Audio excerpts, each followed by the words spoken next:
રાજકોટના જંગલેશ્વરમાં ડિમોલેશનનો આજે બીજો દિવસ। જંગલેશ્વરમાં આજે વધુ 400 મિલકતો તોડી પડાશે। અત્યાર સુધીમાં 1000થી વધુ બાંધકામોને દૂર કરાયા। રાજકોટના જંગલેશ્વરમાં ડિમોલેશન મુદ્દે નાયબ મુખ્યમંત્રી હર્ષ સંઘવીનું નિવેદન। ગુનેગારો અને ટપોરીઓએ દાદાગીરીથી પચાવી પાડેલી જગ્યાઓ ખાલી કરાવીશું। માત્ર જંગલેશ્વર વિસ્તારમાં જ 58 પાસાના કેસ અને 400 કિલો ગાંજો પકડાયો।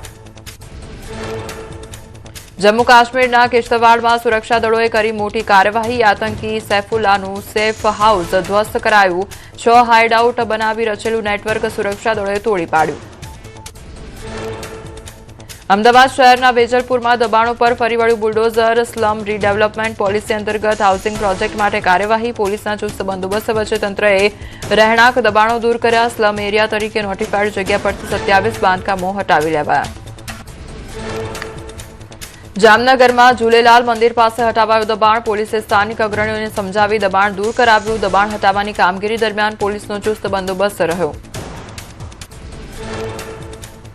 જામનગર મનપા દ્વારા ગેરકાયદેસર દબાણ હટાવવાની કામગીરી શરૂ કરવામાં આવી। ઝૂલેલાલ મંદિર પાસે કરાયેલા દબાણને મનપાની ટીમ દ્વારા દૂર કરાયું। ચેટીચાંદનો તહેવાર નજીક આવતા મંદિર પાસેના પતરા હટાવાયા।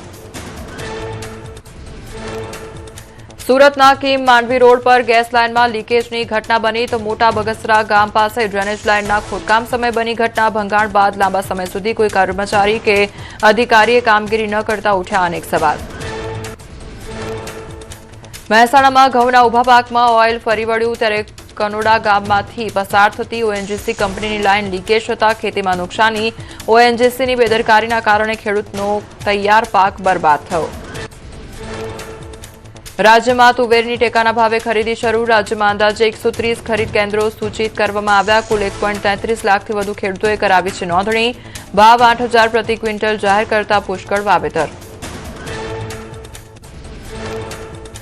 છોટાઉદેપુર જિલ્લામાં કપાસની ખરીદી બંધ થતા ખેડૂતો ચિંતિત થયા। સીસીઆઈ દ્વારા 27 ફેબ્રુઆરીથી ખરીદી બંધ કરવા કરાઈ જાહેરાત। સરકાર દ્વારા કપાસની ખરીદીની મર્યાદા વધારવા માંગ કરી ખેડૂતોએ વેપારીઓનો દબદબો વધે તેવી ચિંતા વ્યક્ત કરી। સુરેન્દ્રનગરમાં પાણીની સમસ્યા મુદ્દે મહિલાઓ બની રણચંડી। પૂરતું પાણી ન મળતા સ્થાનિકો અને મહિલાઓએ મનપા કચેરીમાં કર્યો હોબાળો। નિયમિત પાણી આપવાની માંગ સાથે મહિલાઓએ સૂત્રોચ્ચાર કરી નોંધાવ્યો વિરોધ। છોટાઉદેપુરમાં સિમલઘોડા ગામ પાસે નર્મદાની મુખ્ય કેનાલની લાઇનિંગમાં ભંગાણ સર્જાયું। લાઇનિંગ વોલમાં તિરાડ અને ગાબડું પડતા ચિંતાનું મોજું છવાયું। પાણીનો પ્રવાહ વધતા ગાબડું વધે તેવી શક્યતા। વડોદરાના મકરપુરા એરફોર્સ સ્ટેશન રોડ પર પાણીની રેલમછેલ। પાણીની લાઇનમાં ભંગાણ થતા રસ્તાઓ પર પાણી ફરી વળ્યા। રોડ પર અચાનક ભૂવો પડતા પાઇપલાઇન તૂટી લાખો લીટર પીવાના પાણીનો વેડફાટ થયો।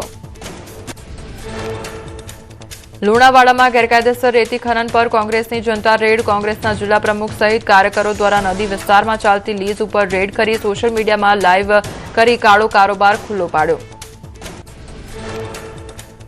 અમદાવાદની વેદાંત ઇન્ટરનેશનલ સ્કૂલ વિવાદમાં સ્કૂલ મેનેજમેન્ટની મનમાની સામે વાલીઓએ કર્યો વિરોધ।